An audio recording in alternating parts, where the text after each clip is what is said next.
Yeah, she's moving in there. I ain't gonna fucking do this. Excuse my language, ladies. I ain't gonna do that. No. I'm tightening that sucker. I mean, that gooseneck right here, I tightened that so tight that I almost stripped it, and it's still moving. Even after I got fucking shims up there. It looks nice, though. It looks nice.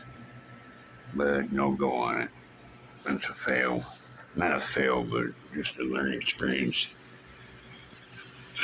I was just having her line up, too. So I put the kill switch right there. Wouldn't have worked any other way unless I would have stripped the guts on the magneto and all that down there.